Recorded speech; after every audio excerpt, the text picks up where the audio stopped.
Boy oh boy, that was not pretty to watch. Josh Warrington, I think rightly, defends his IBF Featherweight Championship of the World, winning via a split decision of scores of 116-113 and 116-112. Galahad being given a score of 115-113. It was not pretty. Galahad successfully took away Warrington's work rate. It was ugly. There was a lot of clinching. There were almost a few headbutts to begin with. It looked like Warrington was quite frustrated and it could turn into a bit of a disaster night as Barry started very assertively getting right in his face. And you saw straight away, this is a much physically bigger man than Carl Frampton. Very awkward. But for me, I would have taken points away. He was really in there to try and frustrate him to such a degree that he wasn't really competing enough. You can't expect to be unanimously given rounds when you're just pot-shotting about 2 or 3 connections per round.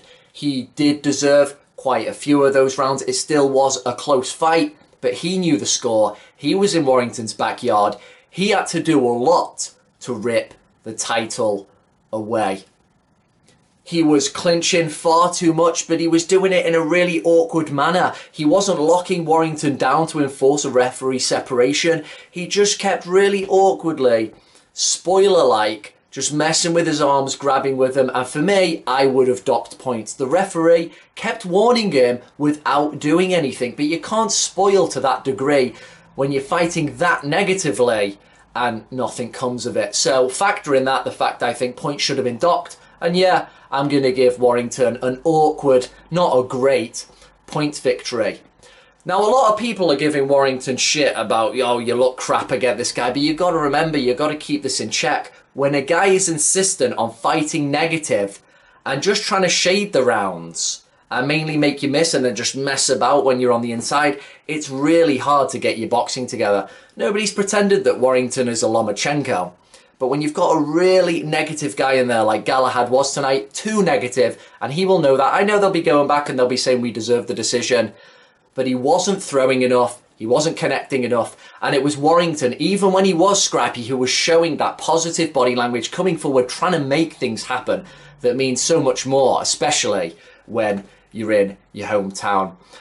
Now this makes me wonder, where's Kid Galahad going to go now? He has just shown everybody how unwatchable he is. Some people are joking about a rematch. That is not happening. I really wonder where Kid Galahad goes now, because his style to watch is not pleasant at all. Even in other fights I've seen of him where he's been more fluid and consistent and landing more consistently, he doesn't throw that much. He doesn't really punish people. He's not a particularly big puncher, even though he really was inspired by Prince Nazim, who of course could really crunch at featherweight. So I don't know where the kid goes from here. Nobody is going to want to see a rematch, and don't worry, there's not going to be one. With Warrington, it's all about unifications now. Now, some people have, again, they've seen this fight, they've gone, Warrington's crap again, but styles make fights. I'm not so sure how well he'd do against a Gary Russell Jr. with all that speed and all that movement, but Leo Santa Cruz, and certainly Oscar Valdez for me, that is the one to make next.